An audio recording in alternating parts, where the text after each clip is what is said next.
Hello বন্ধুরা, তোমরা সবাই কেমন আছো? আশা করি ভীষণ ভালো আছো। আবার একটা ঘরোয়া রান্নার ভিডিও নিয়ে তোমাদের কাছে আমি চলে আসছি, ঠিক আছে?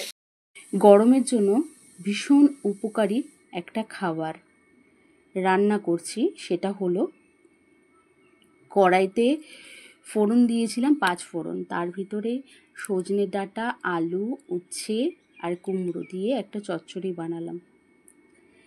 আর কোনো মশলা দিইনি। এরকম রান্না না আমি এক সময় তোমাদের দেখাবো। এই রান্নাটা আমি পুরো কমপ্লিট করাটা আমি দেখাইনি। সাথে আমি চিকেন বানিয়ে নিয়েছিলাম, ওই দুটো তো আমার কমপ্লিট হয়ে গেছে। এবার কড়াইতে তেল দিয়ে, সর্ষের তেল দিয়ে পটলগুলোকে এইভাবে কেটে আমি পটলগুলোকে কড়া করে ভেজে নেব। আর একটা কড়াইতে সর্ষের তেল দিয়ে সয়াবিন সেদ্ধ করে রেখেছিলাম, সেই সয়াবিনের জল ঝরিয়ে সয়াবিনগুলোকে আলাদা করে আমি ভেজে নিচ্ছি। সয়াবিনগুলোকে আলাদা করে ভাজলে যেন কি হয়, সয়াবিনে যে কাঁচা গন্ধ সেটা থাকে না।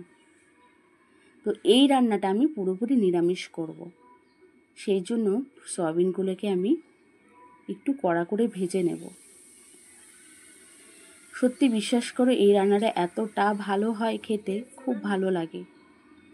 তোমরা যদি এইভাবে বানিয়ে খাবে তো অসাধারণ লাগবে। তো সয়াবিনগুলো প্রায় আমার ভাজা হয়ে গেছে, আমি আলাদা বাটিতে আমি তুলে নিয়েছি। এবার কড়াইতে সর্ষের তেল দিয়ে ওর ভিতরে জিরে, তেজপাতা ফোড়ন দিয়ে নিয়েছিলাম। এবার আলুগুলোকে আমি হালকা করে ভেজে নেব। আলুগুলোও ভাজা হয়ে গেছে প্রায়, আর পটলগুলো দেখো কড়া করে ভাজা হয়ে গেছে কিন্তু।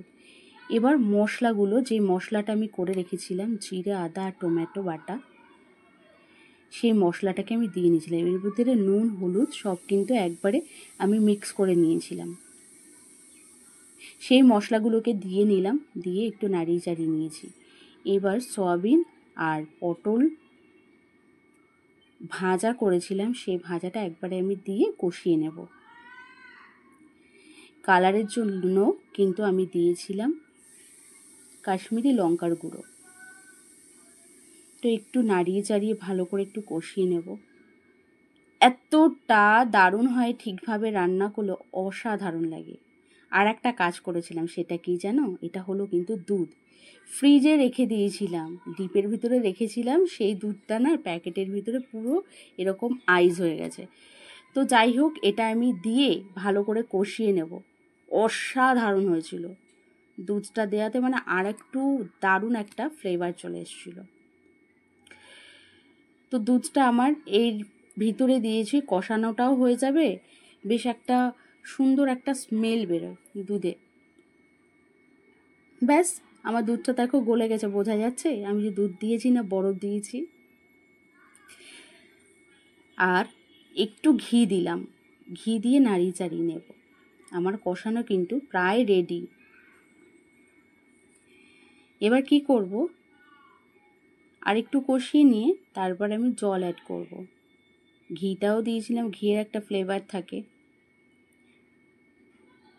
সত্যি অসাধারণ হয়েছিল। তো জলটাকে দিয়ে আমি ফুটতে দিলাম। তো প্রায় ফুটে গেছে। এবার আমি গরম মশলাটা অ্যাড করে দিলাম, আর একটু ঘি কিন্তু দিয়েছি, সেটা কিন্তু আর দেখাইনি। একটুখানি গ্রেভি টাইপের হলে আমি নামিয়ে নেব। ব্যাস, দেখো আমার প্রায় কিন্তু হওয়ার কাছাকাছি। এটা আবার ঝোল ঝোল করলে কতটা ভালো লাগবে আমি জানি না, একটু গ্রেভি টাইপের করেছিলাম। খুবই কালারটা তো সেই এসেছে। তোমাদের কার কার ভালো লাগে প্লিজ জানিও। এরকম রান্নাটা করে দেবো, আশা করি ভালো লাগে। আমার ঘরোয়া রান্নাটা কেমন লাগলো প্লিজ জানিও, আর লাইক, কমেন্ট আর শেয়ার করতে কিন্তু প্লিজ ভুলো না। ঠিক আছে, চলো টাটা, বাই বাই।